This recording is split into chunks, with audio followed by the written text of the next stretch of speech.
Birleşken Devletler Teşkilatı Kişilik Hukuk Kengeshining 55. navbatlik yig'ini mezgilida, ya'ni 18 mart, Xitoyning atalmış Kişilik Hukuk Tadqiqot Jamiyati Shvetsariyaning Jenva shahrida Sharq Turkiston masalasi haqida xalqaro jamiyatning ko'zini bo'yash uchun atalmış oz sonli millatlarning huquqiga kafolatlik qilish, Shizang va Xinjiang amaliyoti temasida leksiya yig'ini o'tkazgan. Yig'inda so'z qilgan G'arbiy Shimol Siyosiy qonun universiteti tashqi tarqitish va madaniyat bexatarligi tadqiqot markazining mudiri Chao Washing, Xinjiangning ijtimoiy umumiyati sijil muqim bo'lib, har millat xalqi inoq o'tib, xotirjam tirikchilik qilib, tarixdagi eng yaxshi taraqqiyot mazgilida turyotdi. Xinjiangdagi har millat xalq butun mamlakat xalqi bilan birlikda umumyuzlik holliq jamiyatga qadam qo'yib, haqiqiy kishilik huquq kafolatidan to'liq bahramand bo'ldi deb bildirgan. Xitoy Kompartiyasining bosh sekretari Xi Jinpingning o'tgan yil 8-oyning oxirlari Janubiy Afrikadan qaytishida tuyuqsiz Urumchida to'xtab o'tishi nurg'un gumonliq savollarni paydo qilgan edi. Ayni vaqtda Xitoy taratqullari Xi Jinpingning Urumchida Uyg'ur Avtonom rayonlik partikum va hukumatning xizmat dokumentini anglaganligi va Xinjiang xizmatiga oid ba'zi muhim yo'l yo'riqlarni berganligini ilgari surgan. Ammo konkret qanday yo'l yo'riqlarni berganligi tilga elinmagan edi.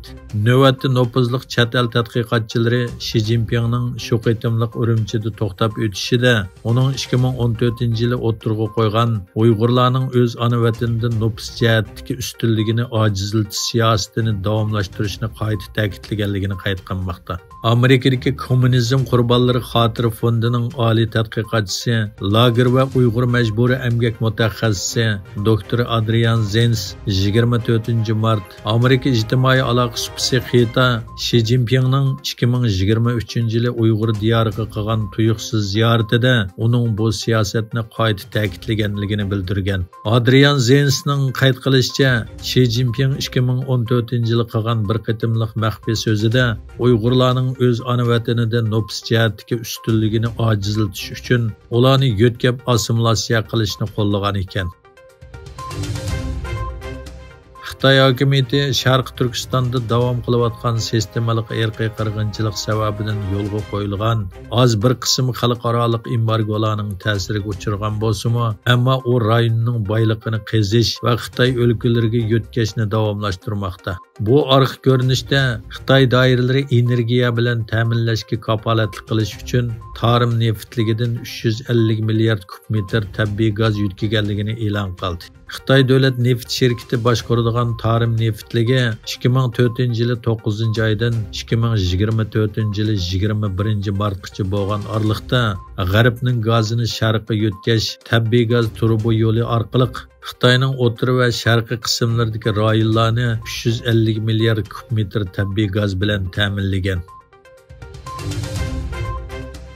Angliya hukumatining demokratiya va bexatarlik andishlari sababidan yaqinqi tor hujumiga chetishlik Xitoy shaxslariga jazo yurgizmoqchi bo'lgan.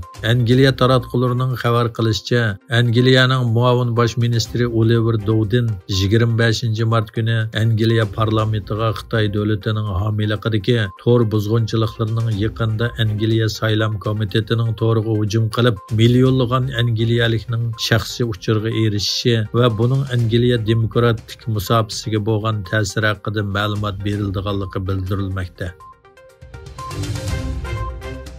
Birleşken Devletler Teşkilatı Bexatarlik Kengeshi qaror yo'llab, Ramzonda G'azzada darhol urush to'xtatishni talab qildi. Shunda qilib Birleşken Devletler Teşkilatı Xavfsizlik Kengeshi 2023 yili 7-oktyabrdan buyon tunji qitim G'azzada urush to'xtatishni talab qiladigan qaror ma'qulladi. Qarorda Hamas tutgan barliq tutqunlarning qo'yib berilishi talab qilingan. Ilgari necha qitim urush to'xtatishni rad qilgan Amerika bu qitim rad qilish huquqini ishlatishdan voz kechgandan keyin bu qaror Xavfsizlik Kengeshidagi 14 davlatning ovozi bilan qabul qilindi.